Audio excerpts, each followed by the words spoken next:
She was originally a miraculous Taoist woman proficient in Qi Duanjia and yin-yang arts. Yet, she cruelly abandoned her kind husband, insisting on marrying a bloodthirsty demon. It was only because she placed her heart on the wrong person. She devotedly helped the third prince seize military power to take the throne, only to witness him welcome her half-sister as empress on the day he offered the world to her. She, on the other hand, was branded with the crime of treason, thrown into the hunting grounds, tortured to death, and her corpse exposed in the wilderness. Opening her eyes again, what appeared before her were the splendid curtains of spring. A handsome man in magnificent clothes was leaning over her. The flickering candlelight cast boundless shadows on this scene. She had actually been reborn back to the night of her wedding with her husband. The girl's eyes were filled with shock and joy, but the cold blade in her hand reminded her of the absurd act she had just committed. In her past life, Wei Ruoyi had misplaced her devotion. To help the third prince steal military intelligence, she did not hesitate to marry the general who held power over the court and the fields. In the end, she caused the general's entire family to be exterminated. Looking at his new wife holding a sharp blade and acting recklessly, the corner of the man's mouth curled into a faint arcade. Is this the wedding surprise madam has prepared for her husband? The familiar voice rang in her ears, shaking the girl's heart like thunder on flat ground. Husband, husband. Wei Ruoyi's tears fell like pearls from the corners of her eyes. Falling along with them was the chilling blade in her hand. Caught off guard, she wrapped her arms around him. She hooked his neck and pulled him down, pressing her lips to his without reservation. In my past life, I never treated you with sincerity, yet you died pierced by 10,000 arrows from me, your wife. It wasn't until my rebirth that I realized you truly loved me. The soft and lingering kiss carried a faint scent of peach blossoms. Li Ju, immersed in monstrous joy, felt like a child who had done something wrong. Ruoyi, Nini, what's wrong with you? Clearly, the girl he loved had always been dismissive of him. Why was she like a different person today? Wei Ruoyi gazed affectionately at her husband and gently bit his earlobe. This is our wedding night. What do you think I would do, husband? Her gentle voice was like a breeze of spring wind blowing into Li Ju's heart. The fire of desire in his heart instantly ignited his whole body. He broke free from the woman's restraints. He flipped over and pinned the culprit beneath him. Only his remaining reason told him to endure. This woman was dangerous. Suddenly, she wrapped her arms around his neck again and called out, Jingji, Li Jua Fronat. Aside from his given name, his courtesy name was something only those close to him could use. Now, this woman actually called him by his courtesy name. Who allowed you to call me by my courtesy name? He saw Wei Ruoyi looking at him with eyes full of spring water. Jingji, Jingji. I like calling you Jingji, so I'll call you that. Do you not like it? With a boom, the walls of Li Ju's heart collapsed. All rationality and sobriety vanished the moment he heard the woman's response. He pressed his lips to hers, his whole being sinking into her unique peach blossom scent. Amidst the fragrance, the hibiscus tint warmed the spring night. The night in Ma Bei was cool as water, but inside the room, it was in full swing. Li Ju proved to Wei Ruoyi with practical action that he liked her calling him that. He liked it very much. After a night of intimacy, the newlyweds were forced to separate before they could even have a honeymoon. Wei Ruoyi, having lived a second life, knew the reason, but she couldn't help feeling lost and worried. In her past life, Li Ju also led troops out on the second day of their wedding to search for the missing Vice General Feng Lanqing. But a month later, he only brought back Vice General Feng's corpse, and even Li Ju was seriously injured. Thinking of this, Wei Ruoyi disregarded everything else and fled to the pharmacy. She knew that in the previous life, Vice General Feng had gone missing because he was poisoned by a rare snake venom and died before treatment. Although it was too late to formulate an antidote now, making some snake-repelling and poison-delaying medicine packets was no problem. Then she ran to the storeroom. From her dowry, she found the box her mother had given her before she passed away. Inside were rare Tang, sect, hidden weapons. It couldn't be more appropriate to give them to her husband for self-defense. While Wei Ruoyi was trying every way to prepare travel items for her husband. On the other side, Li Ju had already mounted his horse. After experiencing the spring night yesterday, it wasn't that he hadn't thought about saying a proper goodbye to his lovely wife, but thinking of Wei Ruoyi's previous extreme behaviors. She had even tried to assassinate him on their wedding night. Li Ju felt a lump in his throat, so it was better to leave quietly like this. Who knew? The voice that made his blood boil last night came faintly from behind. Jingji Wei, seeing the beautiful figure running towards him, Li Ju felt every part of his body rejoicing. He reached out, wanting to catch this person he thought of day and night. At this moment, Wei Ruoyi was stumbling as she looked up at Li Ju on the horse. Perhaps becoming a wife had added a touch of delicate softness to her originally clear and handsome face. This directly stunned the battle-hardened general. Fortunately, his cousin Feng Lang reminded him in time, allowing Li Ju to steady his mind. He frowned slightly, pretending to be calm as he withdrew his hand. "Why are you here?" The cold, rainy air brought tears to Wei Ruoyi's eyes, but she still looked over with a smile. "Did husband plan not to tell me he was going on a long journey?" Her voice was melodious and soft, winding around his bones, giving Li Ju the urge to indulge in it. Before he could think of what to say, Wei Ruoyi was already smiling brightly, holding up the box in her hand. "I know your trip is extremely dangerous. This is something I prepared especially for you.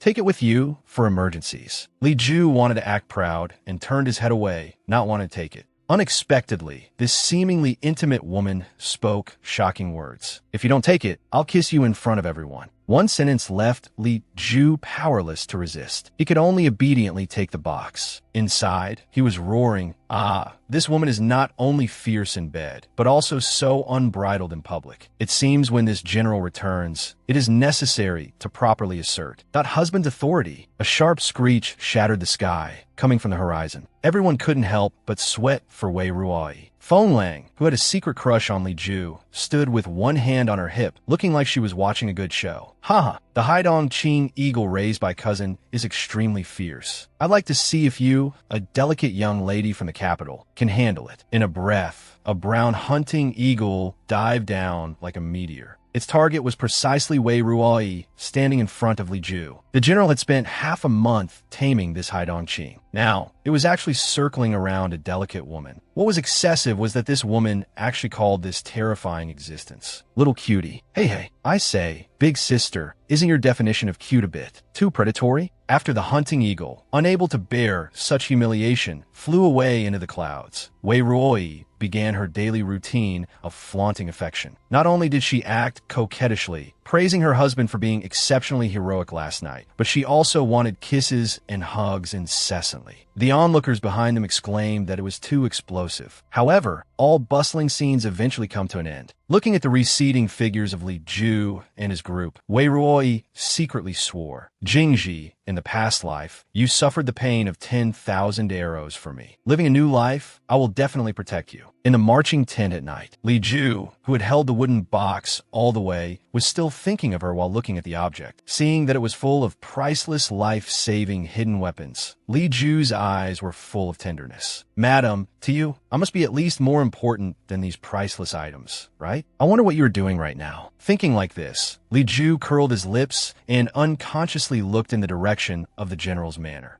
At this moment, inside the general's manor, Wei Ruoyi, who was writing and drawing in her room, suddenly shivered. In the blink of an eye, it was late at night. Wei Ruoyi stretched. After staying up all night, she finally completed the flowchart for the snowball combustion method. She walked to the window and tentatively blew a whistle towards the outside. Soon, a black shadow rushed down like a gust of wind and landed steadily on the windowsill. Wei Ruoyi was delighted and took a piece of meat to feed the hunting eagle, Yunduan. "Thank you for still recognizing me." Then she rolled up the drawn flowchart and tied it to Yunduan's leg. "Go, give this to Li Ju's younger brother." In the past life, the Tartars used the time Li Ju was away to launch a surprise attack. Everyone resisted bitterly, suffering countless casualties, and barely managed to hold Lingyin Pass. Now, with the snowball combustion method, known as ghost fire, taught by our master, they should be able to withstand for some time. It's a pity my current status is awkward. The three maids around her. Bing Xue was intelligent and quiet, but only obeyed the general. Zhaji was straightforward,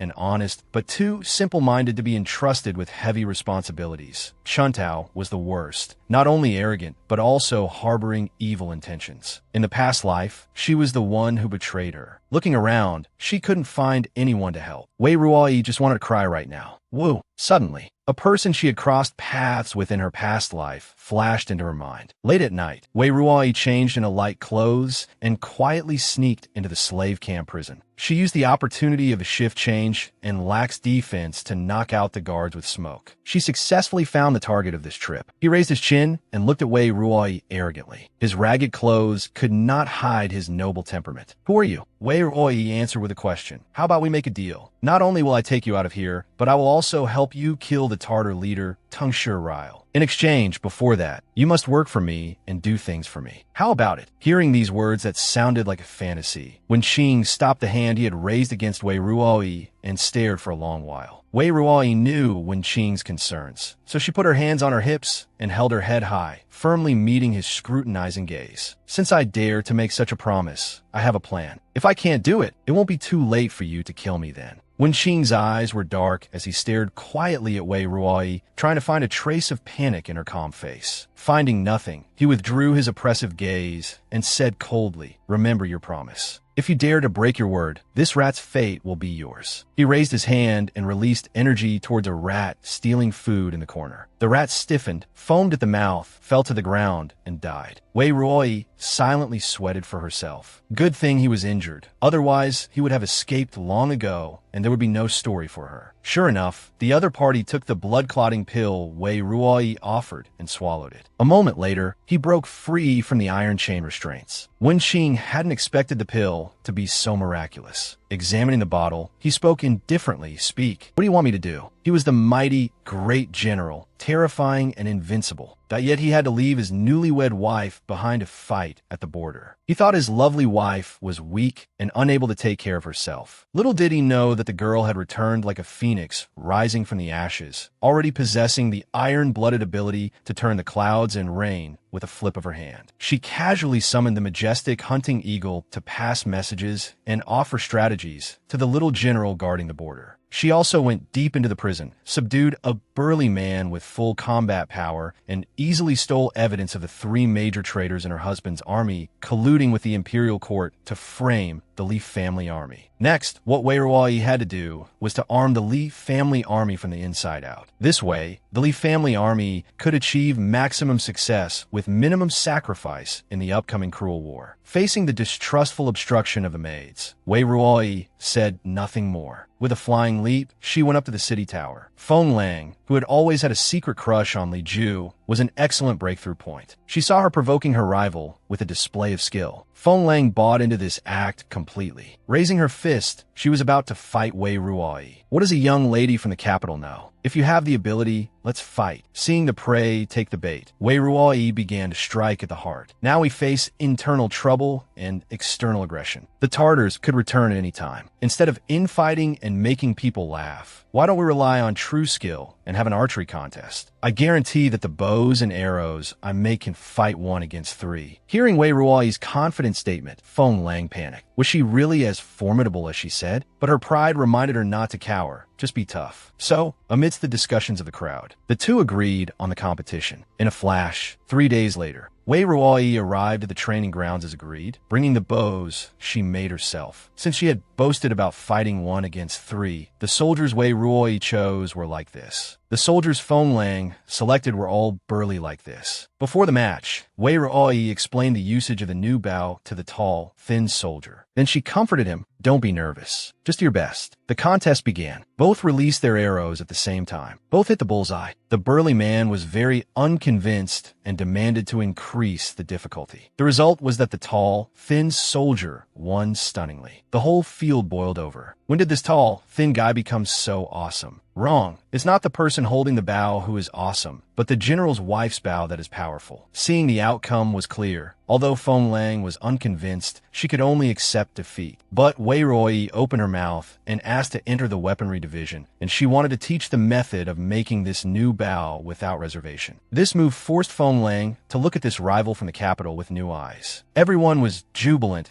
and began the manufacturing of the new bows in full swing. However, for Wei Ruoyi, this was just the beginning. She not only assisted the weaponry division in forging new high-tech weapons, she also, as a mysterious person, assisted the little general in perfecting the ghost fire combustion method.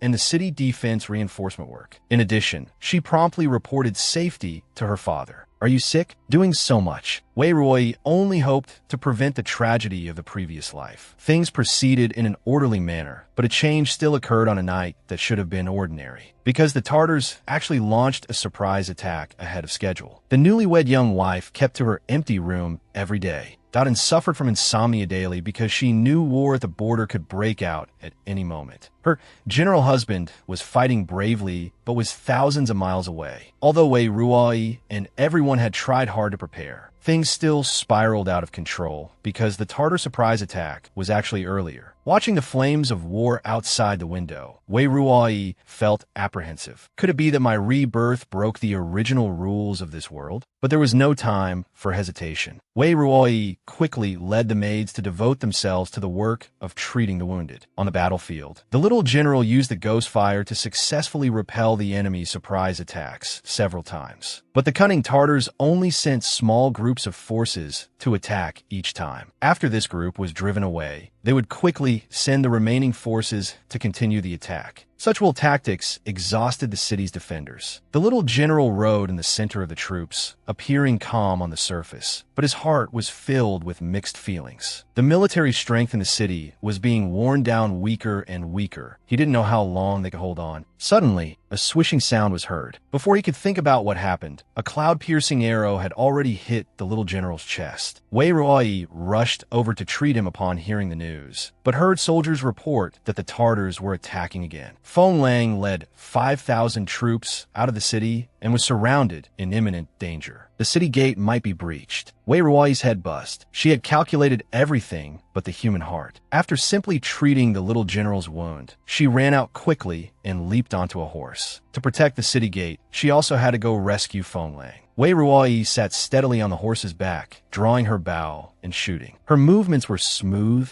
and flowing. A rain of arrows whistled towards Feng Lang. Feng Lang was shocked. Did she dare to use public office for private revenge? But she didn't feel the expected pain. Instead, she heard a wail from behind. Feng Lang turned around, and what entered her eyes was the attacker twitching on the ground. A shock hit her gall. She had actually come specifically to save her. Looking at Feng Lang, whose eyes were full of disbelief, Wei Ruoi raised her eyebrows. "What are you still standing there for? Waiting to die?" With two more swishes of arrows, Wei Ruoi had already followed up. Watching her rival shuttling back and forth on the battlefield, reaping lives, Feng Lang gradually recovered her former spirit. Only combat was the true competition. At this time, Wei Ruoi finally saw the Tartar leader, Tung Shirail. To capture bandits, capture the king first. Wei Ruoi made up her mind and had a target. Unfortunately, the battle-hardened enemy leader had already seen through her purpose. Under attack from front and back, Wei Ruoi barely dodged the arrow shot at her, but the horse beneath her neighed and fell to the ground. Looking at the Tartar army swarming up behind her, Wei Ruoi had only one thought in her mind. Even if I die, this old lady will drag a big shot down as a cushion. Unexpectedly, the enemy's sharp arrow seemed to arrive earlier. Wei Ruoi still tried her best to control the hand holding the bow after being hit, but only hit the target's left shoulder. However, this arrow enraged the Tartar leader who intended to watch the show. Clutching his wound, he screamed hysterically, "Pass down the order. Whoever kills this woman will be rewarded with 1,000 cattle and sheep." Wei Ruoi was isolated and helpless. She could only watch helplessly as countless sharp arrows locked onto her like poisonous snakes. "Husband, I hope fate allows us to meet again in the next life." He was the mighty, great general, terrifying and invincible. But now, the enemy had found his fatal weakness. However, at this moment, his weakness was hanging by a thread. Just as Wei Ruoi was ready to face the impending death directly, a figure flashed by, barely knocking away the flying arrows. It turned out to be the burly man Wei Ruoi had saved. "Wenqing, I saved you once. Now we are even." As he spoke, Wenqing raised his blade and let it fall, that reaping the lives of several more Tartars. Seeing someone come to help, Wei Ruoi reignited her fighting spirit. "I already sent Yin Duan to deliver a letter to Li Ju. He will definitely rush here as soon as possible after seeing it. What we can do now is try to delay time." So gritting her teeth, she cut off the arrow shaft on her body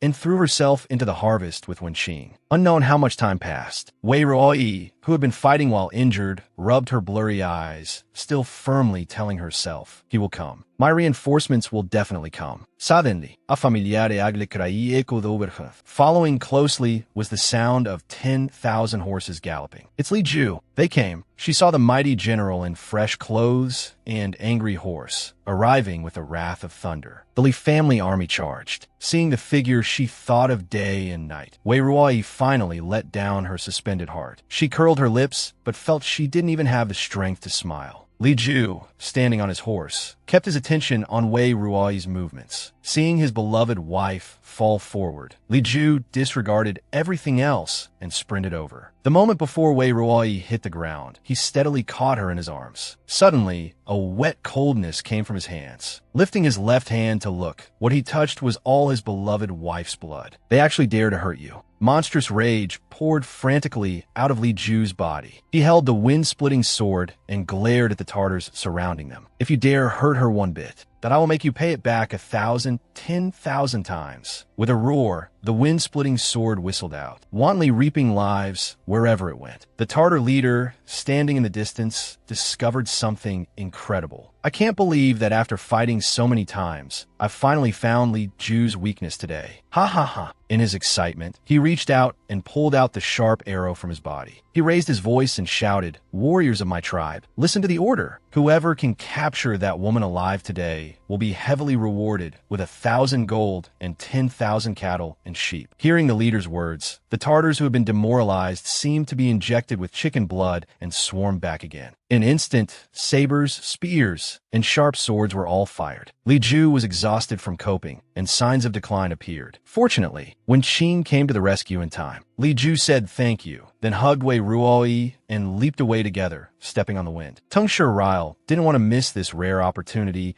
and chased frantically, unleashing killing moves constantly. Li Jua, this prince will definitely take your dog life today. Unfortunately, Li Ju countered every move and never lost ground. Seeing that the front was already the Li family army's formation, Li Ju turned around calmly. You say this general is a dog? Then may I ask, if you can't even touch the corner of my clothes, are you even less than a dog? Tung Ryle looked at the Li family army gradually surging forward and gritted his teeth in hatred. The trend is gone now. If we don't leave, wait until the Li family army completely surrounds us. I'm afraid we won't be able to leave. After thinking it over thrice, he reluctantly issued the order, retreat. She was clearly a valiant and battle-hardened heroine, but yet she suffered humiliation because of unrequited love. She was treated as a snowman, fully observed by others, losing all face. She was treated as a punching bag, suffering punches and kicks while sweeping snow. The most infuriating thing was that afterwards, the person she loved not only ignored her, but continued to show off his love. On the battlefield, when Wei Ruoyi was on the line between life and death, the Li family army appeared like divine soldiers to turn the tide. The Tartars, seeing the situation was hopeless, could only retreat gloomily and run away. The great general, holding his beloved wife tightly, finally let down his apprehensive heart. After the long trek, the Li family army was actually strong on the outside, but weak on the inside. If the Tartars had forced an attack, they might not necessarily have lost. Withdrawing his thoughts, Li Ju unconsciously coughed up a mouthful of old blood. Seeing Feng Junyi coming to nag and ask questions, Li Ju carried his lovely wife and ran away in a flash. In the end, he didn't forget to instruct Feng Junyi, come for a consultation as soon as you finish military affairs. The result was that Feng Junyi was coaxed and tricked by Li Heng onto a stretcher and sent to the general's manor. Feng Lang, who hadn't been looked at directly from beginning to end, watched the figure of her beloved holding the emperor-bestowed beauty disappear. She put her hands on her chest. Cousin, did he not see me just now? No, I led the army out of the city and almost caused a disaster. I must go to beg cousin for forgiveness now. So, taking 3 steps as 2, Feng Lang also followed to the general's manor. At this time, inside the general's manor, both the general and the general's wife were injured, and it was a mess. Feng Lang finally found Steward Li, but was told that Li Ju had already taken Wei Ruoyi to Howren Pavilion. Feng Langestak Giret. Howren Pavilion was a forbidden area of the general's manor. She, a childhood sweetheart cousin, had never had the chance to enter. Wei Ruoyi had only been married for a few days, yet she could receive such honor? Thinking this, she walked angrily towards Howren Pavilion. Uncle Li, no need to announce me. I know my limits. He won't allow it. You can rest assured. Seeing the cousin miss, so determined, and saying so, Stewardly could only withdraw silently. He still had many things to attend to. Arriving at the entrance of Howren Pavilion, Feng Lang looked at the 3 big characters on the plaque, sighing in her heart. She can enter and leave freely, while I dare not take half a step inside. Packing up her sour mood, Feng Lang faced Howren Pavilion directly, clasped her fists, and knelt down with a thud. Subordinate Feng Lang disobeyed military orders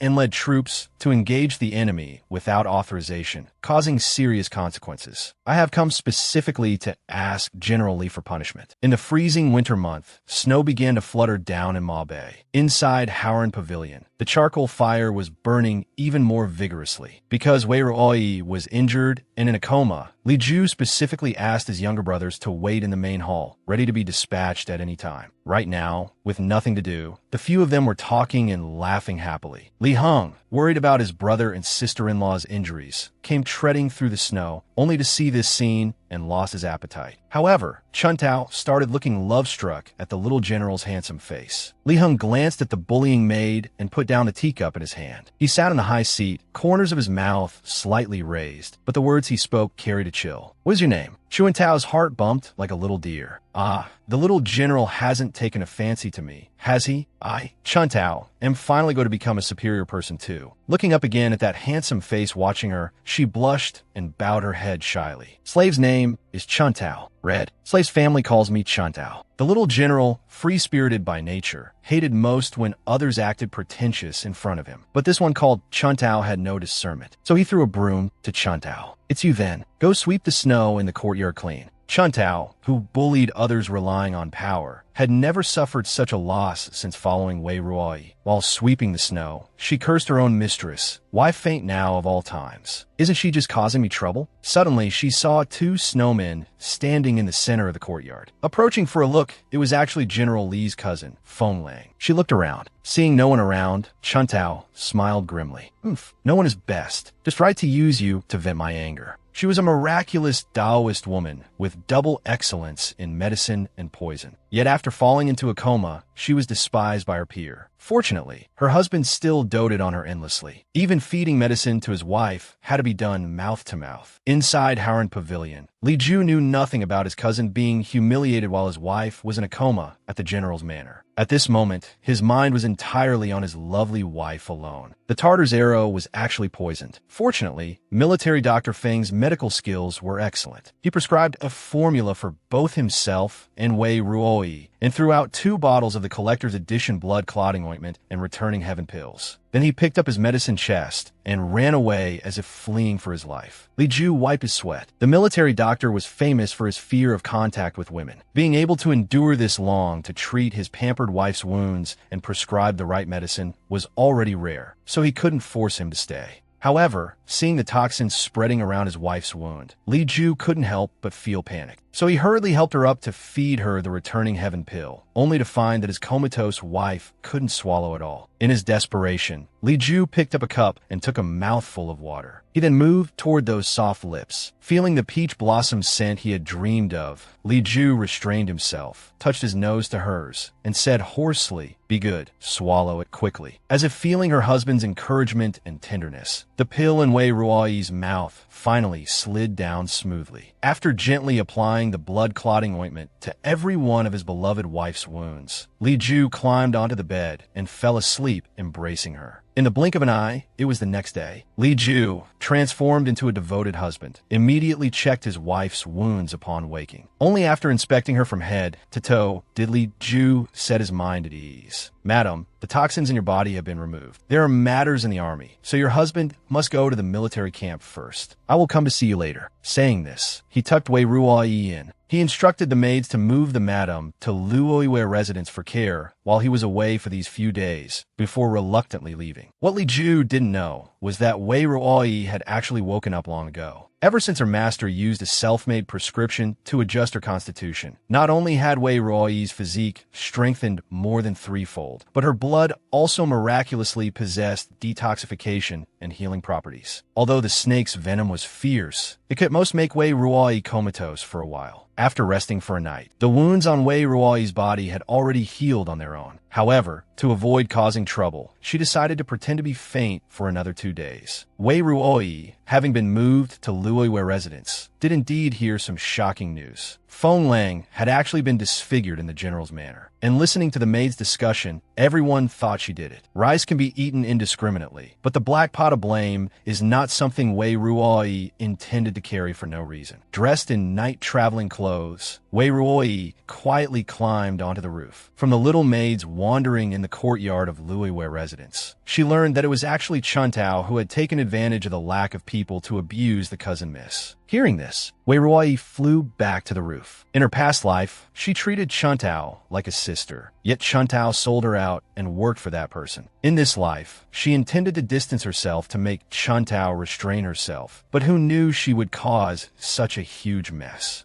Being soft-hearted to the enemy is being cruel to oneself. It seems she really cannot be kept. However, when Wei Ruoyi lifted the roof tiles, she found Chuntao's room empty. Where could she have gone? She has a husband who dotes on her without limit, yet not a single best friend who treats her with sincerity. She thought she and her personal maid were like sisters, but who knew that her sincerity would be exchanged for calculated betrayal. Now, she was even being made to take the blame inexplicably. If such a best friend isn't removed, is she to be kept for the new year? It's just, if she isn't in her room, where would she go? At this moment, in the flower pavilion of the general's manor, the person Wei Ruoyi was looking for was being brought before Feng Lang. Suddenly, a bronze mirror was thrown in front of Chuntao. Chuntao looked up and saw Feng Lang's face covered in scars. She saw her approach ferociously, but due to her inconvenience in moving, her feet didn't move an inch. Speak. Was it Wei Ruoyi who instigated you, telling you to slash my face and cripple me? Hearing that someone was taking the blame, Chuntao became even more smug. General, yesterday I took care of my young miss in Howren Pavilion all night. I only had to rush to the military camp early in the morning. Let me ask, my young miss is so favored by the general. Why would she need to fight for favor with some people who have no foresight? The crippled Feng Lang wanted to slap Chuntao, but stumbled. Impossible.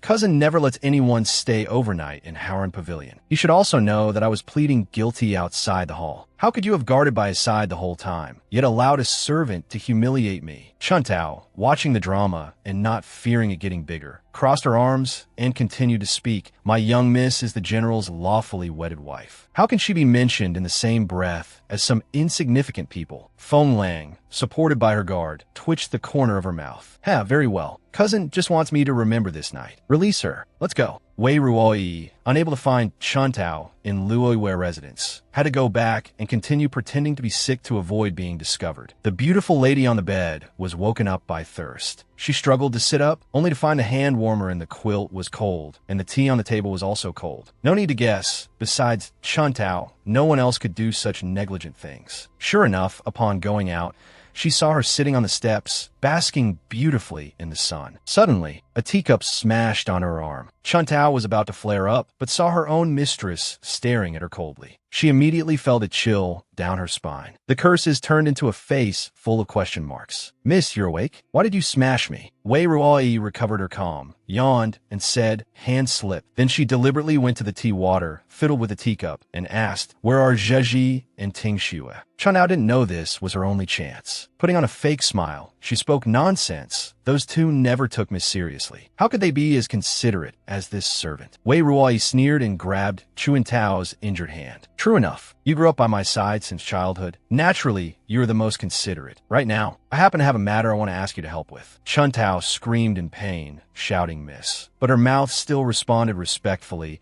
It is this servant's blessing to be of use to Mississippi. Wei Ruoyi returned to being amiable. Then stay here and accompany me to wait for someone. After the time it takes to drink a cup of tea, looking at the main gate where there was nothing but air, Chuntao asked impatiently, Miss, who exactly are you waiting for? Wei Ruoyi gave Chuntao the last gentleness of this life. Look, he seems to have arrived. A chilling coldness attacked from her back. Chuntao didn't have time to react before hearing the sound of a flute. She saw a pitch-black, poisonous insect. wriggling on her wound. In the blink of an eye, it drilled into her skin. Chuntao wanted to pull out, but found she couldn't move, only able to scream miserably. Wen Qing, who had witnessed the entire process, stood with one hand on his hip. Since you can drive poisonous insects for your use, then why call me here? Wei Ruoyi put away the flute, crossed her legs, and then indifferently lifted Chuantao's chin. Watching her whimper in pain, she found it amusing. Because it's inconvenient for me to kill her. This woman has two faces. Facing a best friend, she plays with bugs and poison, ruthless and sharp. Facing her husband, she instantly turns into a life-saving, innocent, kind little white rabbit. While Wei Ruoyi was flying up and down her own roof. In a military camp not far away, the hearts of the entire army were anxious for Vice General Feng. The person everyone had worked so hard to rescue from the enemy's trap was now in critical condition due to snake venom. Fortunately, Dr. Feng knew that the medicine sachets the general gave him could not only repel snakes, but also slow down the poison. Therefore, following that ratio, he had prepared many in advance for the soldiers to carry. This prevented more people from being poisoned and temporarily saved Vice General Feng's life. He tentatively asked about the person who gave the sachets to the general, frankly stating that if this person took action, Vice General Feng might be saved. Li Ju was overjoyed. The next day, he rushed back to the general's manor to find his wife to ask for the antidote. After Wei Ruoyi controlled Chuntao, she used the flute to lift her chin. Chuntao, you have no respect for your master, harbor evil intentions, and even crippled the cousin Miss and shifted the blame onto me. Tell me, shouldn't you be killed? I just wonder, after you die, will the third prince find another capable officer for me? Hearing powerful footsteps approaching from outside, Wei Ruoyi exchanged a glance with Wen Qing. Wen Qing nodded, knocked Chuntao unconscious, and flipped out of the window. Wei Ruoyi looked at the two teacups on the table, feeling it was troublesome to explain. She simply overturned the tea tray onto the ground. When Li Ju entered joyfully, he only saw his beloved wife kneeling on the ground, picking up broken porcelain pieces. In that moment, his heart ached terribly. He hurriedly stepped forward, held his pampered wife, and looked her up and down. Only after finding no wounds did he pick up the broom to clean. The guilty Wei Ruoyi just stared blankly at her busy husband. Seeing Li Ju suddenly turn around, what was Madame thinking about? Wei Ruoyi couldn't handle it, so she had to use her killer move. She held onto Li Ju's arm and acted coquettishly with full force. Husband, is there something wrong for you to come back at this time? Li Ju looked at his beloved wife, thinking that as long as she was by his side. So what if he was deceived? So he put down the broom and looked at his wife dotingly. Does Madame have an antidote for snake venom? Wei Ruoyi wrapped her arms around her husband's neck and looked over with a smile. I don't, but hearing the hope in his wife's tone, Li Ju held her tighter. Don't keep me in suspense and make your husband anxious. Wei Ruoyi rubbed against her husband before breaking free from his embrace. Hee, as long as there are medicinal herbs, the antidote can be made. Husband just needs to tell me the number of poisoned people, and I will immediately order people to prepare it. If it is urgent, husband can send some strong soldiers and a few doctors to help brew the medicine. This formula is complicated. If many people are poisoned, we must race against time. Saying this, she was about to get busy, but was grabbed by Li Ju. Madam, there's only one poisoned person. Wei Ruoyi had a face full of disbelief. What? Only one person? She remembered that in her previous life, many soldiers had died miserably from snake venom. It seems the medicine sachets I prepared worked. Li Ju watched his wife's reaction and silently wiped his sweat. Why does my wife sound so regretful? Thinking this, he surprisingly raised his hand to stroke her soft hair with pride. My little wife's thoughts are really strange. He then picked up his wife and brought her to the bed, covering her with a quilt. Lie down quickly. The wind is strong outside. Don't get frozen. Wei Ruoyi pulled Li Ju's collar and asked with concern, husband's ears are red. Is it also from the cold? Come quickly. Let your wife warm you up. Saying this, she tried to pull open the quilt to invite her husband in, but Li Ju grabbed her small hand. Be good, don't fuss. Dr. Feng is still waiting for the prescription to save a life. In his past life, he gave his sincerity to the wrong person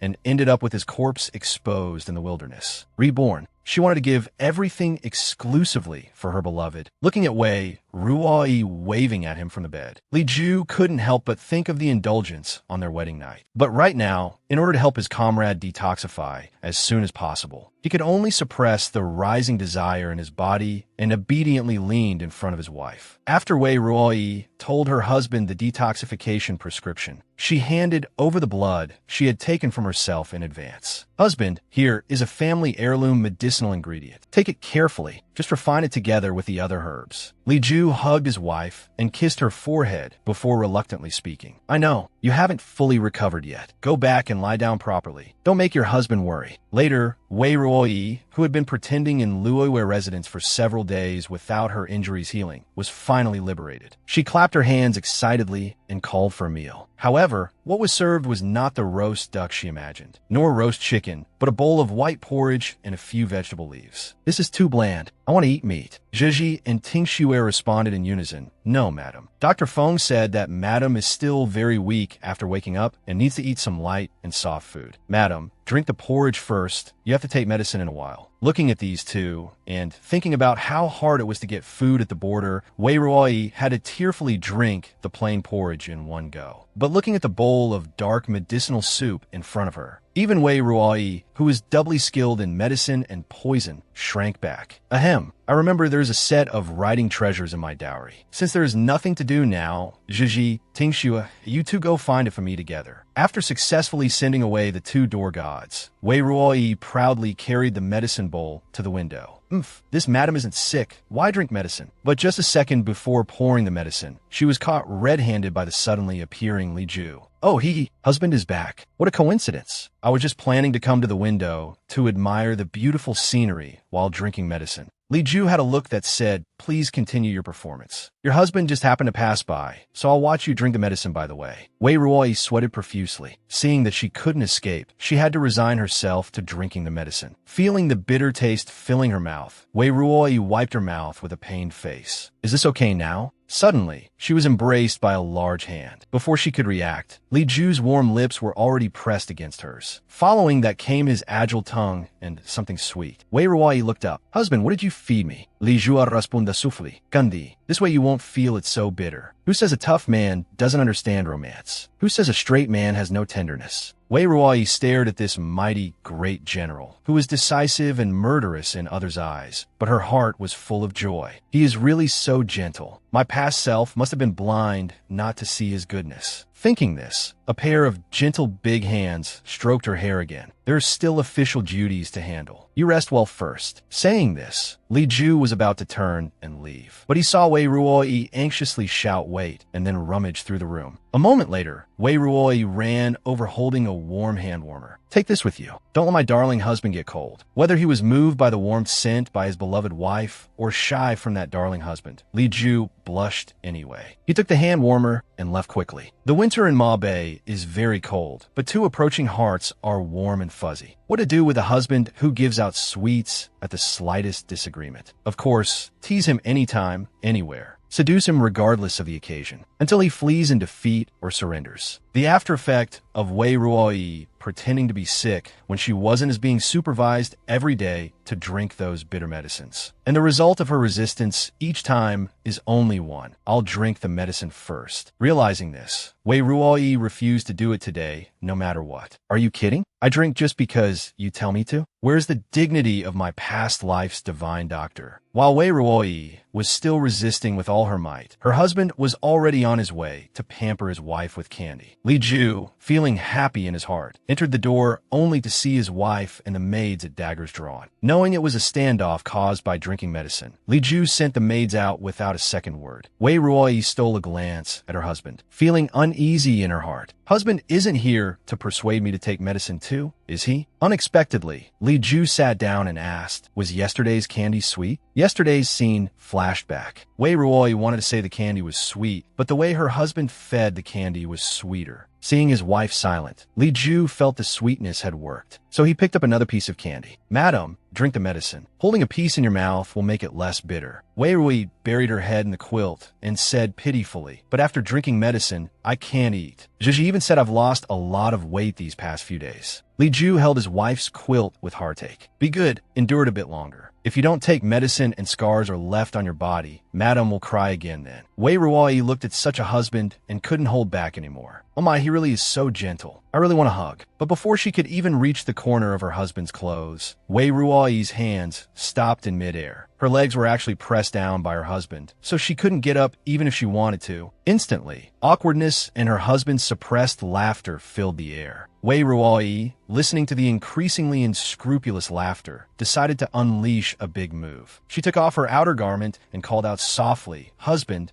look, do I have scars on my body?" Saying this, her small hand went to pull him. Li Ju hurriedly stepped forward to check. "And madam, be careful of catching a cold. Put on quickly." Saying this, he kept pulling the quilt onto his wife. Wei Ruoyi acted as if she didn't hear. Watching her husband bustling about, she unhurriedly leaned into her husband's neck, breathing like an orchid. Li Ju only felt an electric current surge through his whole body, and a certain part of his body began to stir. After chanting the heart-clearing mantra 180 times in his mind, Li Ju kept reminding himself that she was an injured patient before barely suppressing the abnormality in his body. But Wei Ruoyi climbed directly onto Li Ju's broad shoulders, her eyes silky with charm. "Husband isn't looking at me. Is it because you don't want to verify with your eyes, but want to use your body to check?" In this instant, whatever heart-clearing mantra, whatever reason, were all thrown to the 9 heavens by the fire of desire. Li Ju only knew that he loved his wife. He missed her taste. He cherished her scent. It haunted his dreams. Wei Ruoyi allowed her husband to conquer cities and seize territories. The scent on the man was like the wind of Ma Bei, dry with a cold sharpness, yet it had a magical quality that fascinated people, making her intoxicated and unable to extricate herself, until she was filled bit by bit. The brocade quilt tumbled like waves, the scenery boundless. After a night of nourishment from rain and dew, Wei Ruoyi at this moment was truly like a long drought meeting sweet rain, more beautiful than a flower. Li Ju was also in high spirits due to the happy occasion, full of energy as he prepared to go to the Li family army's daily roll call. But he was suddenly grabbed by the sleeve by his wife. "Husband, I forgot to tell you something. After sleeping for these months and waking up, I found Chuntao seems to be missing. Can you ask someone to help look for her? Although that girl never took me seriously, she is from my maiden family after all. She is unfamiliar with the place and people in Ma Bei. I wonder if she has encountered any misfortune." Seeing his wife aggrieved and sad, Li Ju quickly hugged and comforted her. "Don't worry, I'll have Stewardly handle this. You rest well. Do not worry too much and hurt your body." After comforting his wife, Li Ju instructed her for a long time before reluctantly leaving. Wei Ruoyi, having finished freshening up, looked at the writing treasures on the table and turned to ask the 2 maids, "Which of you can write?" Tingxue lowered her head and remained silent, but heard Zhizhi loudly shout, "Sister Tingxue has studied in private school. She can." Tingxue responded awkwardly, "This servant is willing to be of service." Under Wei Ruoyi's dictation, Tingxue quickly wrote down a recipe for fried rice tea. Wei Ruoyi looked at the prescription handed over by Tingxue, feeling the handwriting was neat and graceful, not like the standard a maid would have. Before she could speak, Zhizhi, with her foodie attribute activated, had already gathered around with starry eyes. "Madam, what is fried rice tea?" This servant has never heard of it, but just listening to the name makes it feel very fragrant and sweet. Wei Ruoyi wiped her sweat and handed the prescription to Tingxue, asking her to send it to the military camp so the cooks could improve the soldiers' meals. She then led Zhizhi towards the kitchen. "Let's go, little glutton. I'll let you try if the fried rice tea is fragrant and sweet." After busy working all morning, the fried rice tea was finally ready. Wei Ruoyi ordered the managing woman to give a portion to every servant in the manor, and then, while Zhizhi was gorging herself, she packed a portion. Zhizhi stuffed fried rice tea in her mouth while asking curiously, "Madam, are we sending this to someone else?" Wei Ruoyi sighed deeply. "Zhizhi, accompany me to the Feng Manor in a while." At the entrance of the Feng Manor, Wei Ruoyi carried the gift and waited for Zhizhi to hand over the visiting card. Who knew that after the guard at the door saw it was the general's wife visiting, he directly threw Zhizhi's manor waste token onto the ground. What nuisance general's wife, actually running to someone else's residence to seek bad luck. Truly annoying.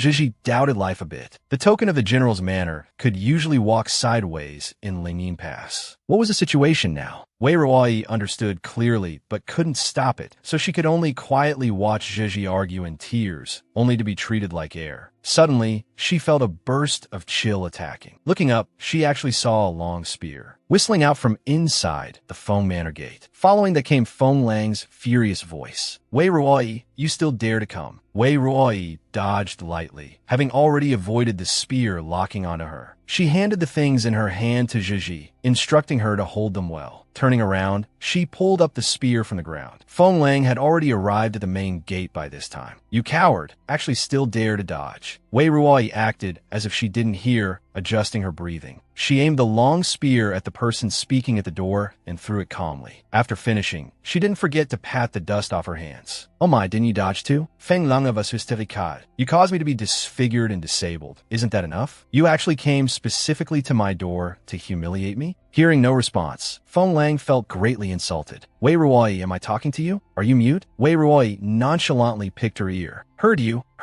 I am very sorry for your misfortune, but stabbing people in the back is not my style. She took the gift box and placed it in Feng Lang's hands. Since you won't let me in, then forget it. Here are some food and medicinal herbs. I can't guarantee you will fully recover, but eating these will definitely remove scars and reconnect bones. Feng Lang frowned and whispered, things even Dr. Feng couldn't do, you a secluded young wife. Just grab some medicine and it works? If you ask me, you just have a guilty conscience and came specifically to my Feng Manor to be attentive. Wei Ruoyi didn't want to listen to her continue rambling. She shoved the things hard into Feng Lang's arms. Aya, just take it quickly. I haven't asked you yet. My head maid Chuntao has been missing for several days. Is it related to you? Don't be unforgiving. Feng Lang of us positive. That maid is missing? But seeing Wei Ruoyi had already turned and was about to leave. The war is tight. If you're still a responsible vice general, then get better quickly. When the time comes, if you want to fight, let's meet at the martial arts training ground. After walking far away, Wei Ruoyi couldn't hold it anymore. She coughed dryly twice and muttered in a low voice. Did she throw the things away? Zhizhi secretly turned her head to look and responded in a lowered voice, replying to Madam. She threw them. Hey, she picked them up again. Hearing that Feng Lang kept the things, Wei Ruoyi let out a long sigh of relief. Then she said proudly, I bet she will definitely take the medicine. What does everyone think? Come to the comment section and say your guess. The general was about to lead troops on an expedition. The day before leaving, he specifically came home early to pay his dues as a husband, who knew his wife wasn't home. Here, Wei Ruoyi had just returned from the Feng Manor when she felt a murderous atmosphere permeating inside and outside the general's manor. Zhizhi muttered softly, Madam, could it be that the general is back? Wei Ruoyi said, so what if he's back? But inside she was already blooming with joy. Haha, is my darling husband back? Then I have to hurry for a hug. Thinking this, the absent-minded person bumped into a wall. Looking up, her darling husband was right in front of her eyes. Wei Ruoyi smiled somewhat embarrassedly. Hee, husband is back so early today? But she heard Li Ju fiddling with her hair and asking softly, what did Madam do today? Wei Ruoyi counted on her fingers and reported today's itinerary one by one to her husband. Fried rice tea, visited cousin Feng, and then it got dark. Madam fried rice tea all day. Why didn't you care if your husband is hungry? Upon hearing this, the little wife hurriedly wrapped her arms around her husband's neck. Then what does husband want to eat? I'll order the small kitchen to make it. Li Ju directly picked her up horizontally. What does your husband want to eat? You'll know in a moment. Wei Ruoyi knew what was going to happen next, but having no power to resist, she could only let her husband take her back to the room, letting the room be filled with intimacy and boundless scenery, letting herself sink into happiness. Wei Ruoyi hoped this happiness could last forever, but reality is always so cruel. Recently, bandits have been causing trouble in nearby villages. The next day, Li Ju led 3 capable vice generals to suppress the bandits. The main force of the Li family army had just left when the military camp fell into chaos because Dr. Feng suddenly fell ill. Outside the military tent, lines of doctors applying for the job and people begging for snake venom antidote for him. Seeing the military camp gate blocked so tightly that not even water could trickle through, Wei Ruoyi was also troubled. She looked at the 2 maids. Do you know any other ways to enter the military camp? Ting Shue lowered her voice and waved her hand. This servant knows a side door. Madam can follow me. Seeing Ting Shue leading the 2 to avoid the crowd, they passed through the grass and soon arrived at a rarely known gray gate. After a burst of rhythmic knocking, a man dressed as a soldier vigilantly opened the door and poked his body out. Who are you? Seeing this, Tingxue calmly took out a Wei's token and handed it over. Wei Ruoyi was puzzled. Why was Tingxue's token completely different from Zhiji's? Before she had time to think more, she had already followed the soldier into the military camp. Suddenly entering the camp from a different place, Wei Ruoyi was a bit disoriented. Fortunately, she ran into an acquaintance upon looking up. Seeing the tall, thin man, she asked, "Hey, aren't you the army cook? Running around holding a pile of medicinal herbs. Are you making medicinal cuisine?" The tall, thin man was startled when he saw Wei Ruoyi, then shook his head. "Madam, no. This lowly one is going to the wounded camp to help." Zhiji was curious. An army cook also understands medical principles? The tall, thin man shook his head again. "I don't understand that. But our squad leader saw me dealing with various meats all day. He said human flesh is also meat. Now the wounded camp is short of people, so he let me go." Wei Ruoyi fell in a deep thought. Taking advantage of the time when the main general, vice generals, and troops were transferred away, turmoil occurred in the city. Dr. Feng was bedridden. The wounded camp was unmanaged. These things clearly each had their own causes, yet why did it seem like every single one was inextricably linked? The key is, where did the problem lie? She is the general's wife granted by the emperor, yet taking advantage of the general leading troops on an expedition. She even had to snatch a temporary worker's job. Wei Ruoyi arrived at the wounded camp. What entered her eyes was a mess all over the ground, and cries of anguish rising one after another. She was only stunned for a moment, but soon adjusted her mindset and brought out the imposing manner of the general's wife. "Where is your person in charge?" A ruthless doctor drifted over and bowed. Wei Ruoyi concisely expressed her intention to help. Who knew the man rejected it without thinking. "Madam, the army is full of crude men. How can we let your body 1,000 gold do such hard labor?" Wei Ruoyi thought the man was worried about her, so she told him not to mind, as she was fully capable. Unexpectedly, the man kicked the soldier who had brought Wei Ruoyi, cursing indirectly that the madam was a useless thing. Wei Ruoyi felt very angry, but she had to maintain the dignity of the general's wife. She turned around to help the wailing soldier next to her. The soldier, who had just been screaming like a slaughtered pig, suddenly felt no pain in his leg. Wei Ruoyi struck while the iron was hot, asking who else wanted her treatment. A soldier hesitated and stepped forward, addressing the madam. "Can you go take a look at Zhang Matzi? Dr. Feng isn't here, and no one dares to treat his wound. If this goes on, we are very afraid." Wei Ruoyi interrupted the soldier and smiled, asking where Zhang Matzi was. Before the doctor with the black eye could stop her, Feng Lang had already arrived with a face veil. "Wei Ruoyi, what trouble are you causing now?" Wei Ruoyi thought this fellow was here to cause trouble again, so she coldly replied, "Saving people." Unexpectedly, Feng Lang not only ignored the black-eyed doctor's words, but sat down to support Wei Ruoyi. "It's so hot here, and you're not letting any air in. What if you suffocate someone?" Everyone gave Feng Lang a confused look, and Wei Ruoyi was no exception. "You're not here to stop me?" She heard Feng Lang laugh loudly while taking off the face veil. "Ha, why would I stop you? If you can't even cure this minor injury, then who will cure mine?" The crowd chattered. Vice General Feng's face is healed. The ghost face is gone. Is it the general's wife's doing? Wei Ruoyi fell silent, realizing Feng was trying to help her, and felt a bit embarrassed. Seeing Wei Ruoyi standing there smiling incessantly, Feng Lang felt embarrassed. "What are you laughing at? Go check the wounded." The two maids were puzzled. When did the madam's relationship with Vice General Feng become so good? Wei Ruoyi went to Zhang Matzi. Seeing the clumsy bandaging technique, she couldn't help but frown. This is simply nonsense. Bandaging without pulling out the arrow? Have you all lived too long and got bored? As she spoke, she treated the wound while shouting at the black-eyed doctor without holding back. "Go prepare warm water, a small knife, needle, thread, and clean cloth." After a series of standard operations, Zhang Matzi finally woke up from his coma. "Thank you, madam, for saving my life." The soldiers had a whole new understanding of the general's wife. Seeing the result wasn't bad, Feng Lang finally let down her guard, but didn't forget to huff arrogantly. "Looks like you have some skills. I'll leave the wounded camp to you for now." Suddenly, a familiar voice came. "Is that so? Vice General Feng, when did you get to make such big decisions?" It was Li Ju, who had rushed back. What to do when your pretty wife is focused on other men? Of course, show weakness, pretend to be sick, act fragile, and do everything to attract the wife's attention. Just as Feng Lang announced that Wei Ruoyi was temporarily in charge of the wounded camp, the wife-doting Li Ju came online domineeringly. Wei Ruoyi was overjoyed. "Husband, it's such a long journey. How did you get back so fast?" Li Ju changed from his usual reserved self and high-profiledly spread dog food. "If I'm not here, what if they bully you?"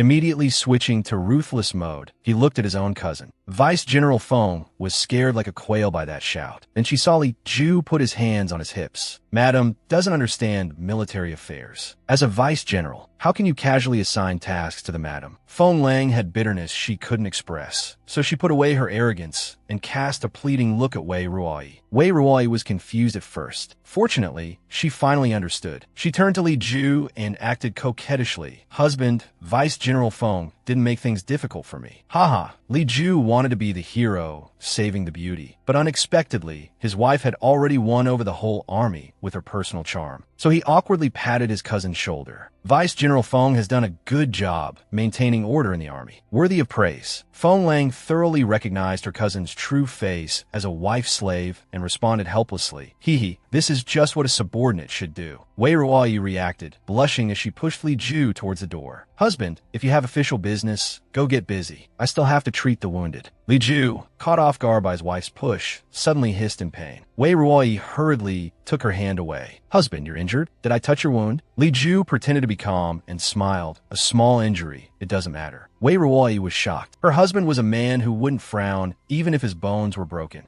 Now, just a light push from her made him cry out in pain. He must be seriously injured. Thinking this, she insisted on checking her husband's wound first. Li Ju suddenly took the initiative. Then follow me to my tent to check. Wei Ruoyi had a bad premonition. Why did she feel like she had boarded a pirate ship? But she could only obediently follow her husband. Feng Lang watched the two figures walking away and let out a long sigh. A follower beside her said indignantly, Master, look at that Wei Ruoyi. She was so arrogant before the general arrived, and now she's clinging to the general. After correcting her own position, Feng Lang was remarkably clear-headed. She glared angrily at the follower. Everything you said is right. If you want to stop the general, you go ahead. For a delicate girl like Wei Ruoyi, this vice general can beat 10 of her. Don't compare her to me in the future, understand? Inside the general's tent, Wei Ruoyi, worried about her husband's injury, wanted to check the wound as soon as she entered. Suddenly, she was pulled into a tight embrace. Immediately after, a cold yet deep kiss landed on her. Wei Ruoyi was caught off guard. After reacting, she blushed and interrupted the deepening kiss. You pretended to be injured to trick me into your tent. Li Ju grabbed the small hands, pushing him away, and kissed her deeply again. Madam only has the wounded in her heart. I had to use a little trick. Wei Ruoyi was touched, but there was a camp full of wounded soldiers waiting for her. So she gave her husband a quick peck and tried to rush back to the wounded camp. But if Wei Ruoyi thought she could retreat unscathed, that was impossible. Li Ju had turned into a hungry wolf, pouncing on the long-awaited delicacy. Truly, never had there been such a hard-fated young couple. The general finally led his troops back home, but hadn't had time to be intimate with his wife. The wife, meanwhile, had to go take care of other men every day. The key was that these people were brothers who had gone through life and death with him. He couldn't just watch them suffer and die. This time, Li Ju managed to feign illness to trick his wife into the tent. A romantic session was inevitable. Afterward, snuggled in her husband's arms, Wei Ruoyi asked the doubt in her heart. Husband went to suppress bandits. Why are you back so early? A few days ago, I received news that Luchuan village was attacked by bandits. Although the village belongs to Lingyin Pass, it backs onto Huiyu Pass. Does Madam know what this means? Wei Ruoyi suddenly realized. Husband suspects Huiyu Pass is colluding with bandits? Li Jua Nudda. Correct. Huiyu Pass is in the rear, easy to defend, and hard to attack. It controls the entrance to the canal leading directly to the capital. If it is occupied, all the efforts of the Li family army will flow east like water. Wei Ruoyi frowned. Then why did husband come back? Li Jua Siga. Some days ago, a mysterious person sent a letter to the army. The mysterious person herself was suddenly named and felt a bit flattered. Seeing Li Ju stroking Wei Ruoyi's hair, he continued, the emperor has actually been dissatisfied with the Li family army for a long time. There are many court spies in the army. However, letters of their correspondence with the court, and even slandering the Li family army, were sent to me by a mysterious person. This made these people uneasy, so they deliberately released fake news saying Luchuan village was attacked. Wei Ruoyi suddenly understood. So that's it. Those whose secret letters were stolen created chaos with a vicious momentum, wanting to take the opportunity to escape or cause trouble. Husband beat them at their own game, letting them think their scheme succeeded, but when they planned to act, you hit them with a counterattack and detained them. This is the legendary catching a turtle in a jar. Li Ju looked at his lovely wife with relief.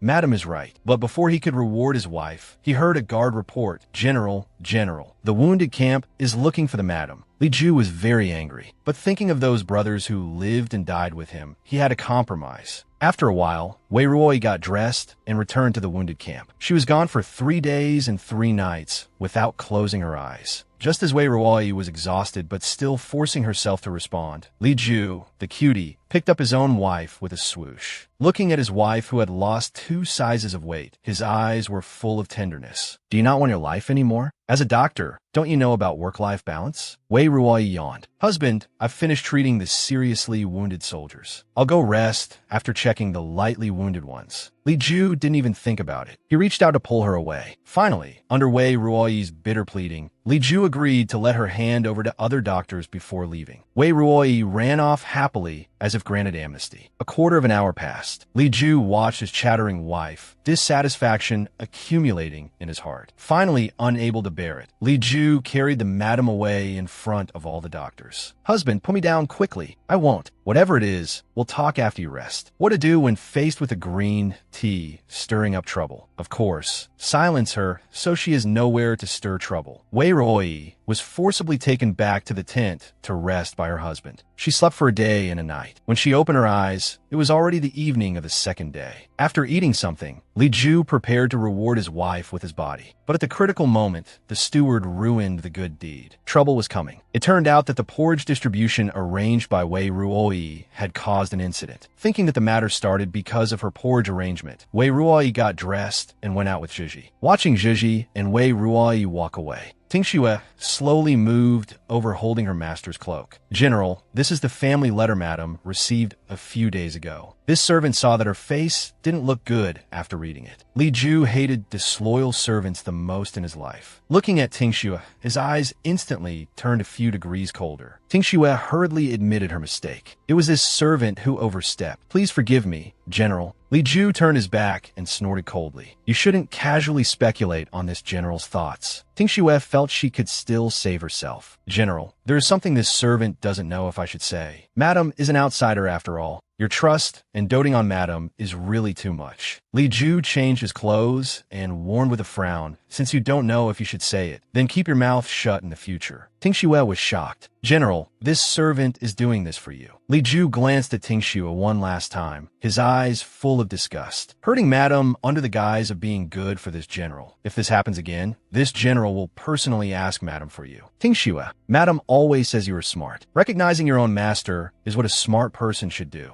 Go to the punishment room to receive your punishment yourself. Try not to appear in front of me in the future." Leaving the room, Li Ju walked quickly and caught up with his wife. He took his lovely wife's hand as if nothing had happened just now. "Madam, I'll accompany you to take a look." Walking out of the general's manor gate, they saw a dark crowd gathered at the entrance. It was a few ruffians taking advantage of the manor's porridge distribution to cause trouble. The steward sent guards to intimidate them, but these people just lay down, falsely accusing the general's manor of killing people. Currently, it was a delicate time for the relationship between the Li family army and the imperial court. If the matter wasn't handled well, Li Ju could easily be labeled as a mercenary acting with self-importance. Thinking of this, Wei Ruoi hurriedly held back Li Ju, who was eager to protect his wife. "Husband, your identity makes it inconvenient. Let me handle it." Wei Ruoi calmly stepped forward and shouted majestically at the troublemaking crowd. "Have you all made enough noise? If you're done, it's this madam's turn. Zhiji, you go take 50 guards and arrest all the troublemakers. If anyone resists or attempts to escape, cut off their hands and legs directly. If women and children cry or resist, knock them out with a stick and carry them away. Remember to be careful with your strikes. You can cripple them, but absolutely do not kill them." Very quickly, Stewardly reported that the troublemakers had all been captured. Wei Ruoi handed over her waist token. "Stewardly, trouble you to take my token to the prefecture yamen. Invite the local census registrar over. Also, borrow 100 bailiffs from Prefect Lin to come along." Inside the gate, Li Ju watched his wife's heroic figure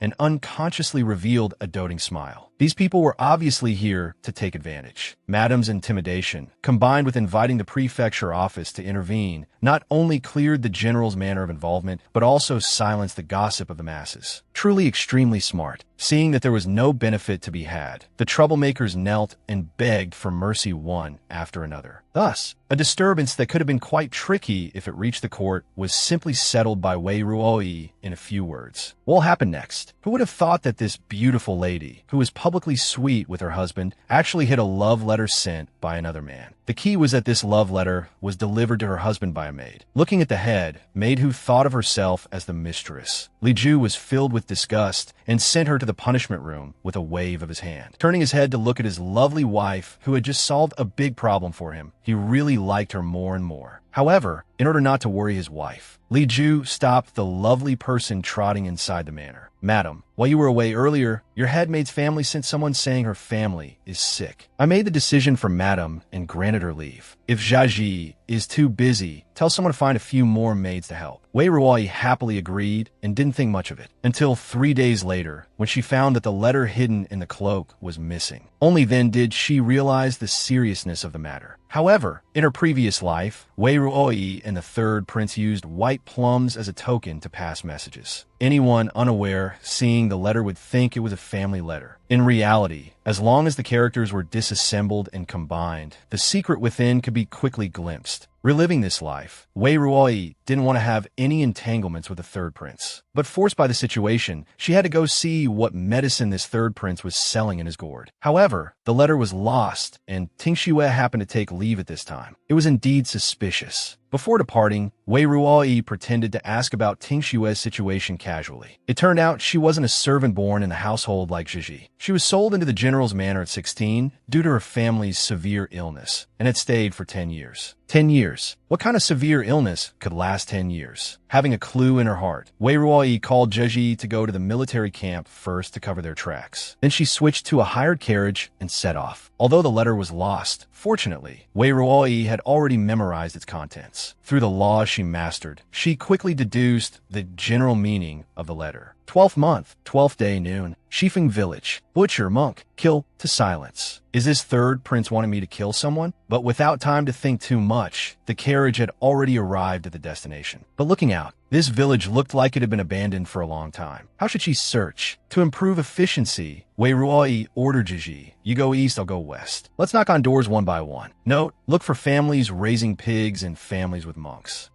An hour later, Wei Ruoi, who had been flipping up and down on the roofs of Shifeng village but found nothing, suddenly heard 2 people whispering below. Did that person leave? Seems quiet. Should we go out and look? Acting so sneaky in broad daylight, they must be hiding some secret. Wei Ruoi was just about to investigate carefully when she heard her inept teammate shouting enthusiastically from the corner of the wall, Madam, the monk you wanted this servant to find is at the east end of the village. Come down from the roof. Wei Ruoi wanted to cry, but had no tears. This girl wants to get me killed. The people inside are grabbing their weapons. To escape, Wei Ruoi flew down, but saw her own maid still grinning innocently. Madam, you finally came down. Wei Ruoi really wanted to stuff her inept teammate's mouth with smelly socks right now. But it was too late because the big door next to them banged open. Several burly men holding shovels and hoes filed out. What will be the fate of the master and servant? Please stay tuned. Need saving? The kind where I threaten you with a hoe after you're healed. Wei Ruoi looked at the strong man rushing fiercely towards her and quickly noticed something odd. Why did the man walking in front of this group look so familiar? However, this familiar big man also seemed to sense something wrong. Oh my, isn't this the general's wife? Wei Ruoi looked at the leader, grinning foolishly at her and the shining hoe. Cold sweat unconsciously slid down her hair. Are you Zhang Matzi? Hearing the affirmative answer, Wei Ruoi finally breathed a sigh of relief. She pointed at his hoe. Are you sure we should talk like this? Zhang Matzi realized his rudeness and turned awkwardly. Why haven't you put down your hose yet? How can you be so rude in front of the madam? Wei Ruoi glanced at Zhiji, telling her to keep watch outside, while she entered the house with Zhang Matzi and the others. She didn't believe the third prince went to such great lengths to bring her here without other purposes. Sure enough, Wei Ruoi quickly learned a shocking secret from Zhang Matzi. It turned out that due to being targeted, the Li family army's pay was always insufficient. In order for the soldiers to eat their fill, they had a farm in the remote Shifeng village. But according to the laws of the dynasty, an army farming the land was equivalent to treason. Wei Ruoi suddenly realized. So the third prince's purpose in luring her here was this: to exterminate Li Ju with the crime of treason. Her heart sank. Then Wei Ruoyi told Zhang Matzi to be extra guarded. Suddenly, Zheji reminded from outside that the butcher and the monk were coming this way. Zhang Matzi shouted that it was bad, because these two people usually lived one at the east end and one at the west end, and had always been at odds. Coming together this way now definitely meant something fishy. Zhang Matzi suggested a diversion, asking Wei Ruoyi to detour and return, then hurriedly called his brothers and left. Wei Ruoyi and her group entered the mass grave via a small path. However, the third prince was determined this time. Not only did he dispatch secret forces like Wei Ruoyi, the butcher, and the monk, but he also used a trail of villains to specifically lure officials to the vicinity of Shifeng village. Thinking that once the officials entered the village, the matter of the Li family army farming would inevitably be exposed quickly, Wei Ruoyi pondered again and again and decided to return to create some trouble for these officials. But before this, some preparation was needed. She instructed the coachman to do something, then asked Zhaji to find brush and ink to send a message to her husband. Zhaji thought for a moment and found paper and a brush from the carriage. But how to write without ink? Wei Ruoyi touched her sachet and had an idea. She poured out all the bottles and jars inside, then rummaged through them one by one. The inept teammate Zheji hurriedly stepped forward and unexpectedly touched something she shouldn't have. A porcelain bottle fell, and a pile of poisonous bugs crawled out.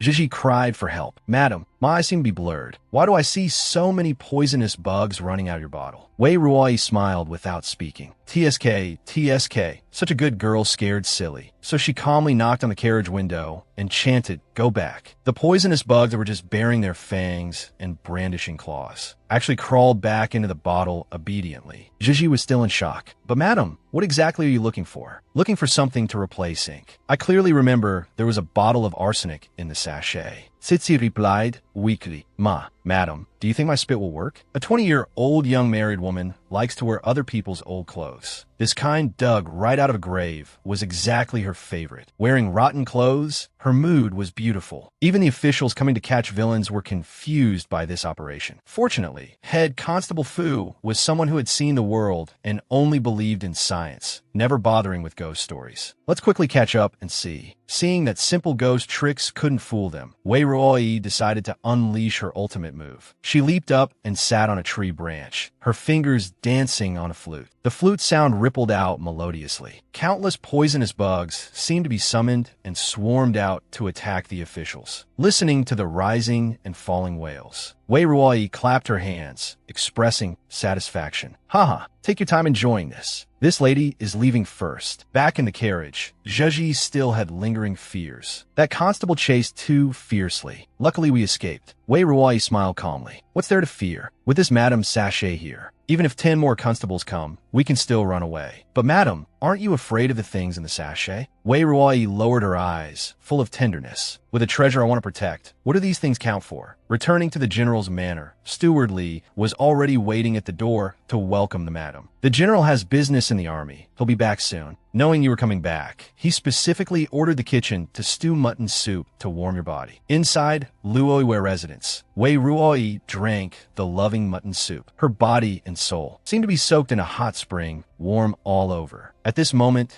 Zheji anxiously reported, "Madam, people from the prefecture have come. It seems Constable Fu and the others are here. The general is accompanying them in the main hall." This was unexpected for Wei Ruoyi. This constable had some skills, escaping so quickly and even chasing her here. Let's go see him." Inside the main hall, Li Ju sat at the head, while Constable Fu and others stood opposite, waiting for the soldiers to search. After a while, a soldier reported, "Sir, no villains were found in the general's manor. However, there's one place guarded by guards that we brothers couldn't enter, so we didn't search." Wei Ruoyi stepped into the main hall at this moment. "What are the officers looking for?" The prefect responded respectfully, "Greetings, general's wife." A bailiff saw a villain flee into the general's manor. "Li Jua Frona." Wei Ruoyi said, "Is that so? Then since you have all searched, can you return my general's manor's innocence?" As for Howren Pavilion, that has always been a restricted area of Li Manor. The guard is strict. Non-Li family descendants are not allowed to enter. I hope you can understand. Constable fu pondered. Both the prefect and the general were rank 1 officials. Generally, allowing a search was already giving face. Continuing to shout would probably offend people. Thinking this, Constable Fu suddenly looked up and saw Li Ju glaring angrily. He instantly broke into a cold sweat and immediately ordered withdrawal. Watching the backs of the prefect and his group leaving, Li Ju stood up, took Wei Ruoi's small hand, and walked out. Seeing they were at the entrance of Howren Pavilion, Wei Ruoi shouted, "Stop! Stop! Stop!" In her previous life, Li Ju died by 10,000 arrows for her, yet never brought her here. What was wrong with this life? Li Ju behind her had no intention of stopping. He suddenly hugged his lovely wife from behind, looking proudly at Howren Pavilion. Too late. Wei Ruoi was confused. Li Ju smiled and explained, "You've already been here when you were injured and in a coma." Wei Ruoi was unconvinced. How can that count? Li Ju pulled his wife forward. It counts now. Someone said that the standard for judging if a man truly accepts you is to see if he is willing to take you to meet his parents, family, and friends. Wei Ruoi lived 2 lives. Finally, today, she was able to pay respects to the ancestors of the Li family. Now that the bowing was done, Wei Ruoi wanted to drag her husband back to Luoyue residence to take on the heavy responsibility of extending the family line. But she was grabbed by Li Ju. Since that's the case, wouldn't sleeping in my residence show more sincerity? The next day, the young couple who had been busy for a day and a night arrived at the drill ground at dusk to loosen up their muscles and bones.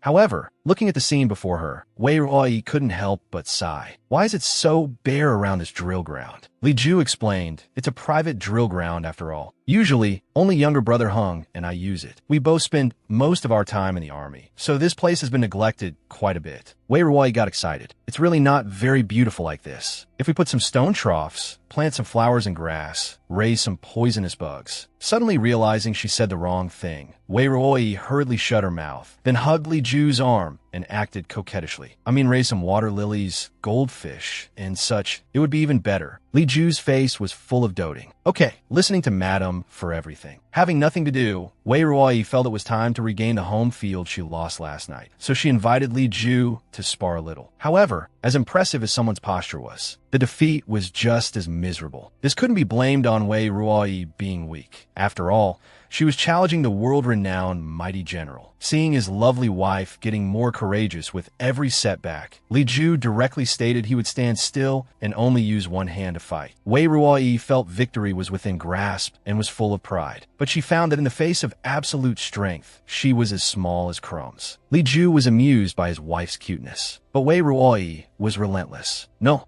let me try again." Just as the two were fighting and playing lively, suddenly a cold voice came from the void. What an unreasonable little girl. Wei Ruoi was shocked. She turned her head, but couldn't distinguish the source of the voice at all. So she turned to look at Li Ju. "Husband, do you know him?" Li Ju felt guilty, but couldn't say he didn't know. Wei Ruoi put her hands on her hips and puffed up angrily. "Then you knew someone intruded and still played with me?" Li Ju responded with a grin. Hee, I saw Madam was in high spirits. It was too much trouble, so I ignored for now." Mo Ting Shui on the roof, hearing his own beloved disciple evaluate him like this, immediately blew his beard and stared. "Humph, this old man is a living person standing right here. Can't you see me?" Li Ju hurriedly introduced him to his wife. "This is Master Mo Ting Shui, who taught me martial arts." Wei Ruoi bowed respectfully. "Greetings, Eda Montak." But in her heart, she felt a bit of hope. "He looks so much like my cheap master." Seeing Master didn't respond to Li Ju, he held his beloved wife and shouted loudly, "Master, your disciple's wife is greeting you." Maybe the first impression wasn't good. Mo Ting Shui turned his head and waved his hand in disgust. Okay.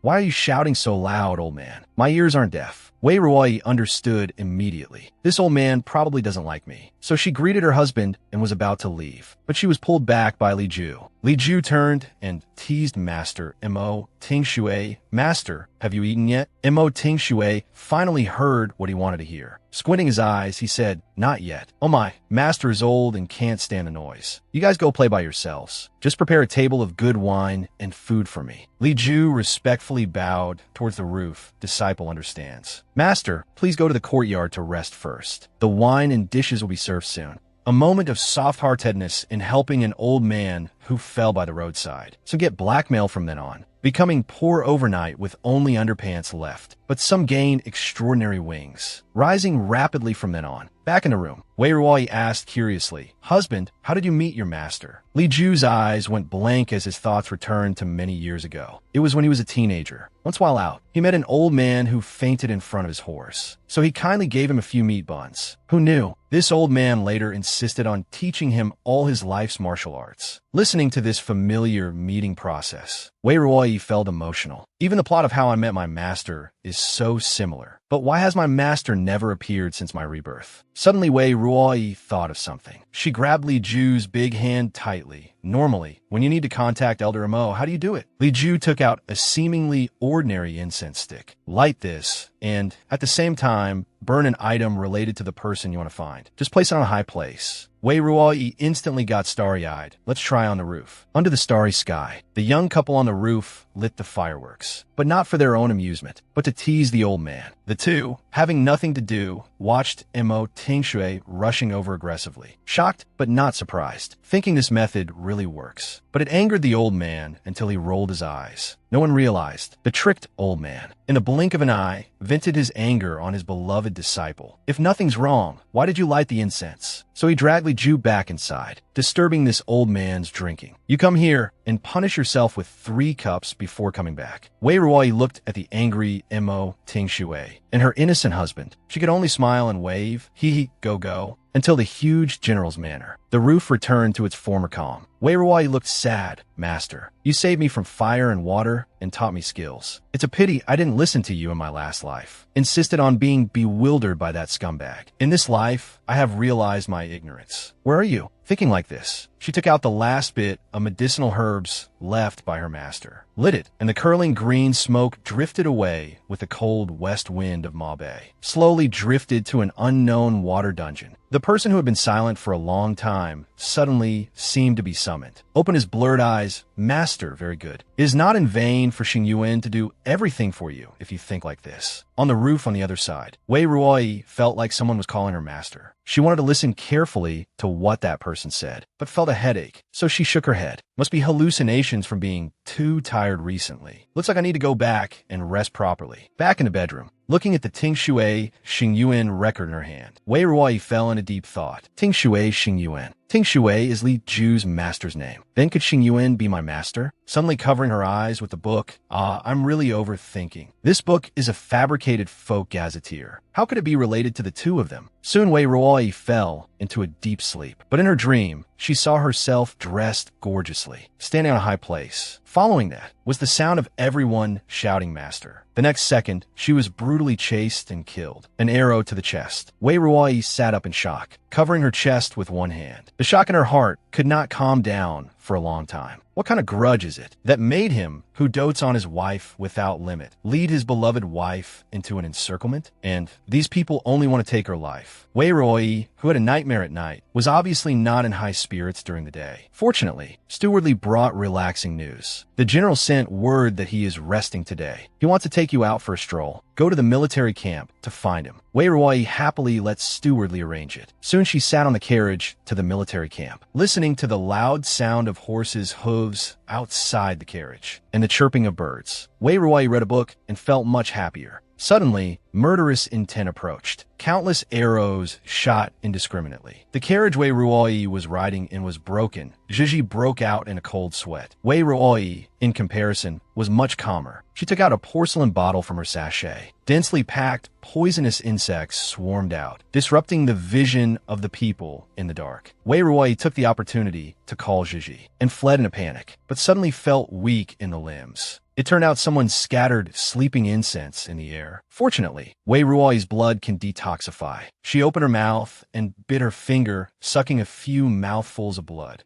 and stuffed her bleeding finger into Zhizhi's mouth next to her. This way she could avoid being dragged down. Sure enough, estimating the drug took effect. A group of men in black had already surrounded them. Who are you? Why do you want to kill me? The leader didn't talk nonsense.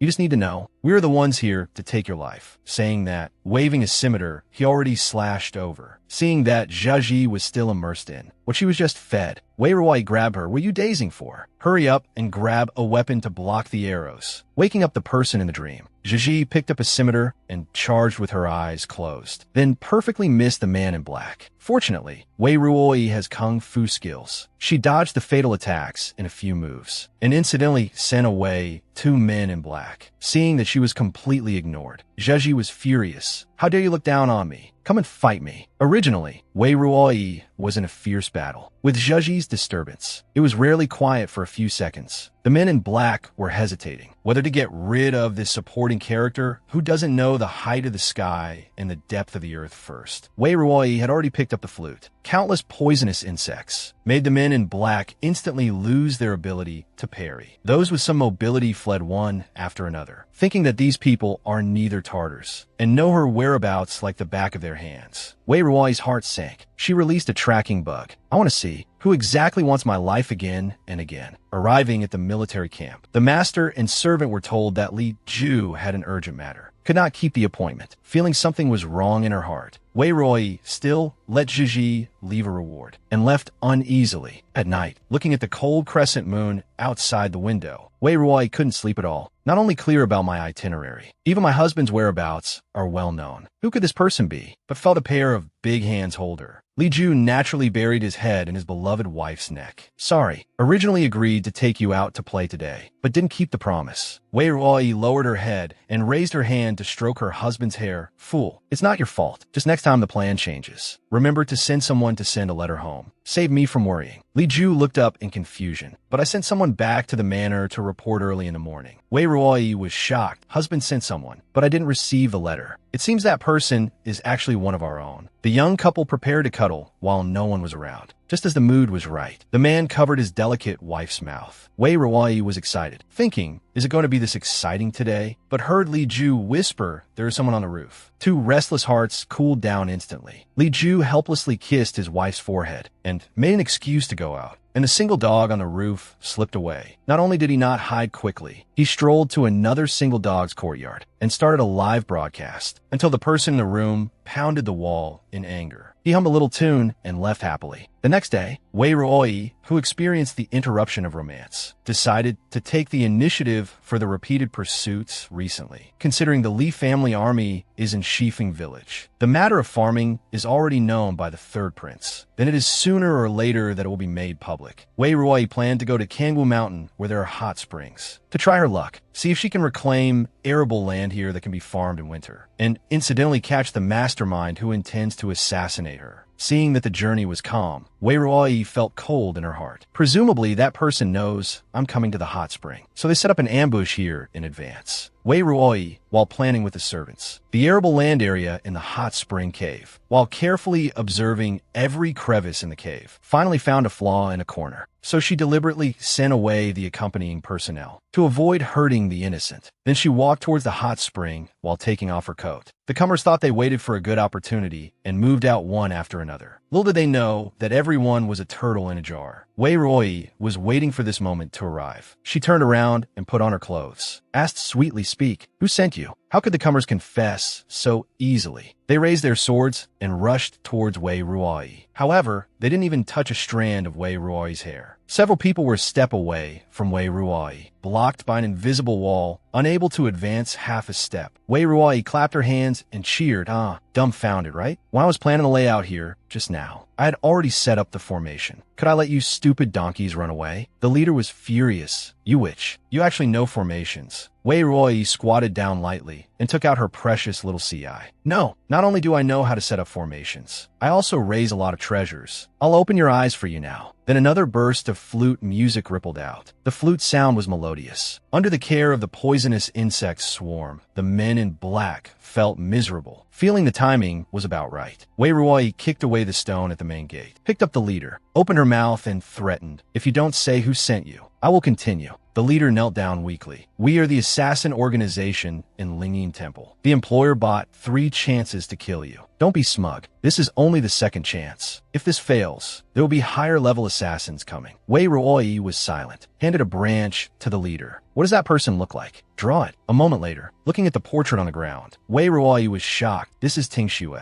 How could be Ting Xue? The girl looks plain, but is the most cold-blooded assassin. However, such an emotionless killing machine has a near-obsessive worship for the 3rd prince. just because he pulled her out of the pile of corpses in order to help her idol. At the age of only 6, she became the best among the assassins of the same period. Later, she was planted by the third prince into the general's manor as an undercover agent. This undercover lasted for 10 years, but she had no complaints. Just to one day see him with her own eyes, wishfully ascend to that supreme position. Later, she heard that the new general's wife was also the third prince's person. She also intended to help, but as she helped and helped, she felt more and more that something was wrong. This so-called ally, why did she do things beneficial to the stability of Mabe, strong soldiers and wealthy people? So, she took the third prince's letter to the general, wanting to make the two suspect each other. Unexpectedly, she made herself completely detested by the general. In a fit of anger, Ting Shue decided to buy a murder. She thought hiding in the dark was seamless. In the end, the plan was exposed. When she was escorted to Wei Ruai, Ting Shue was ready to die. After a few rounds of pretense, she revealed her true strength, intending to perish together with Wei Ruai. Unexpectedly, she was seen through by the other party again. Wei Ruai used the flute to lift Ting Shue's chin, using a voice only the two of them could hear. Said, "Actually, even if you don't say it, I roughly know. If I guess correctly, you're the third prince's person, right? I'm just puzzled. Obviously, my husband only cares about the peace and stability of Mabe,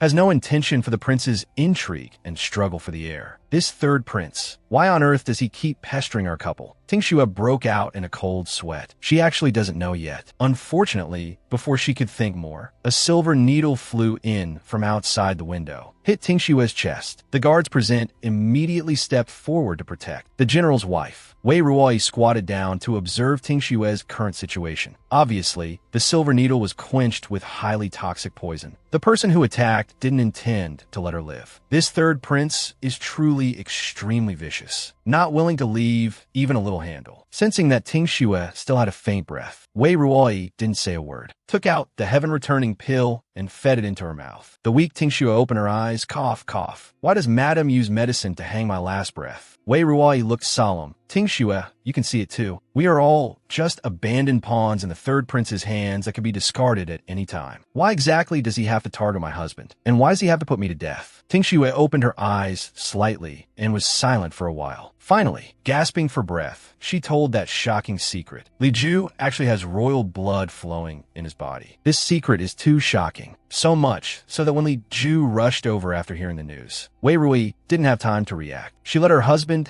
shake her body continuously. After a while, she told the truth. Li Ju looked up at the sky.